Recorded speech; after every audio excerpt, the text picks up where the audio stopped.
everyone, Allegra Miller here to share with you the Astro-Alchemy for today, March 22nd, 2021. I will be speaking about the astrology and the essential oils that will help take your journey and take these energies to the next level. As for essential oils, I've divided the oils I'll be speaking about relative to the astrology in two categories.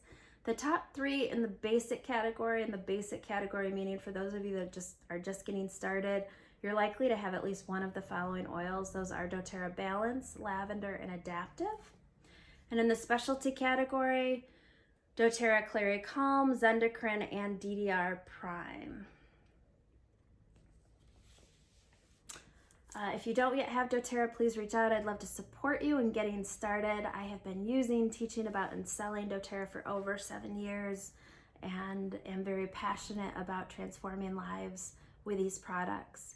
Also keep in mind that if you already have doterra and would like to take your journey to the next level, I offer several services in the naturopathic realm: naturopathic consultations, naturopathic bodywork, and life coaching sessions, all of which help take your journey to the next level through accountability and just more of a deep dive. Anyway, as for the astrology, in yesterday's video, I thank you for your patience. For those of you that tried to listen to the equinox video, I posted and uploaded that on Saturday and realized on Sunday it didn't, for whatever reason, upload. And I spent like over 3 hours yesterday trying to upload that video, and each time it would say it would have uploaded and then it wasn't there. So I don't know what's going on there, but it was a beautiful day here, and I'm not exaggerating. It was like well over 3 hours that I was spending on this, and I just got burned out. So by the time I recorded yesterday's video, I wasn't even completely sure that was going to be able to be uploaded. So there was one thing at the end I kind of skimmed over that I want to retrace and go back to. But anyway, thanks for your patience and your support in watching these videos. It keeps me going. Let's see.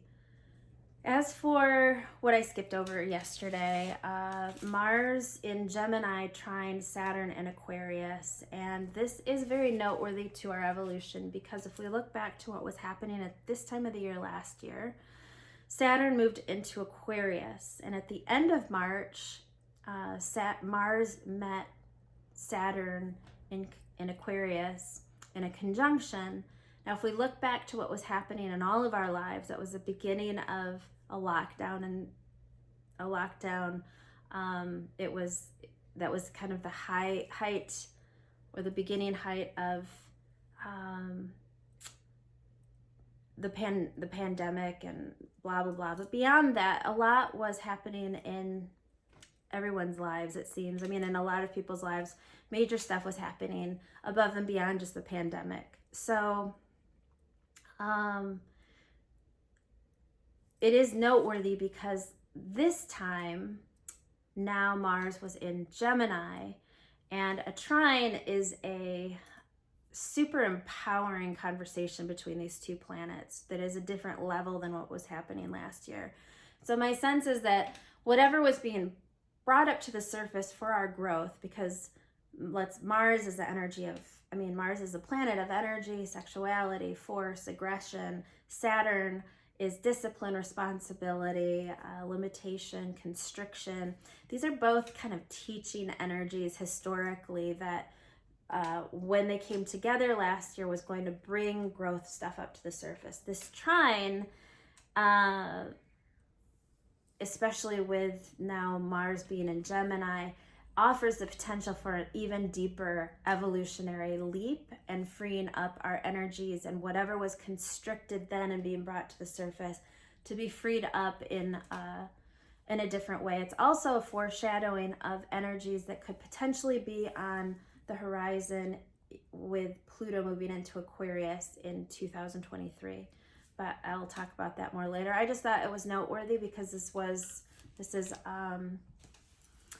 important to kind of look back and see what we learned, what we're learning, and the progress that we're making and the leaps that we have yet to make. Anyway, at 1:04 a.m. this morning, the Cancer moon, I talked about being under the influence of the Cancer moon. In yesterday's video, you'll notice yourself being more of a homebody, more domestically oriented, nurturing, empathetic, family oriented, that kind of thing. Listen to yesterday's video, but we're still under this Cancer moon that sextiled Uranus in Taurus at 1:04 a.m. And that can bring unexpected encounters and make us in sync with our instincts. That happened in the middle of the night for most of us here on the East Coast. So my sense with that is to pay attention to your dreams and any hunches that you might have. That it's just good for that. Following your even little things like where you're led to go on social media to look something up, you know, just paying attention to those things. If you had noteworthy dreams, write them down. At 1:43, the moon in Cancer trines Mercury in Pisces. This is a good time for enhancing intuitive gifts and reading situations accurately. It's a good time for boosting intimacy, particularly with women. Makes things very harmonious. And then the other noteworthy thing actually happens tomorrow at 1:10 a.m., but still tonight before I do tomorrow's video. The moon in Cancer is trining Neptune in Pisces, which will make us very dreamy. It's an auspicious energy. It will be helpful for creative visualization.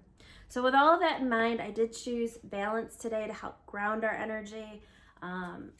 Cancer can make us very emotional, and balance will help keep us rooted in our body and grounded.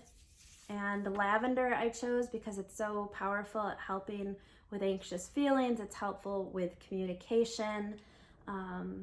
It's a tender oil. Lavender I suggest taking internally. I use it aromatically and topically, so all the ways. Balance is just topical only. Adaptive is really good for transitioning and stress and just overall letting us feel our feelings, but not having a meltdown, basically. Adaptive is just really good. This is a transitional time of the year, moving into these first few days of spring. Adaptive is got a lot of good things for communication and things that are helpful in releasing guilt and shame. Rosemary, which is helpful for transition. It's just an overall really good balancing oil. I chose DDR Prime because this is like a Control-Alt-Delete in our cellular expression. And we are in these first few days after the equinox where we're establishing these new, these are the first few days of this new cycle. DDR Prime, and in general, spring is a good time to do a cleanse or be helping your body to get rid of toxins, etc. DDR Prime does just that. It's very helpful at strengthening the integrity of our DNA and just helping in the birth, rebirth process. And yeah, I like what I said, Control-Delete for genetic expression. Zendocrine oil, I talked a lot about that in yesterday's video, so listen to that, but I want to keep that going. Put this right on the liver, take it internally. It is very powerful at pushing things out that need to go, that have been suppressed, that are holding space for other energies to come in. So for us to experience the higher frequency emotions, etc., we have to burp out those lower frequency ones. But on a practical note too, if you're doing, I mean, not that that wasn't practical, but for doing a cleanse, a lot of you probably are this time of the year. I know I did and still have created kind of a lifestyle shift since I did my cleanse. I've kept the Zendocrine going, and it's very powerful. But do listen to yesterday's video where I talk about some of the emotional aspects to that. Anyway, that's all I'm going to share about today. Thank you so much for listening, liking, sharing, supporting, subscribing. For those of you that are drawn to make a financial contribution to the continuation of this YouTube channel, I really appreciate it. I have listed some links in the description below. Have a great day, happy spring, and I'll see you in the next video. Bye.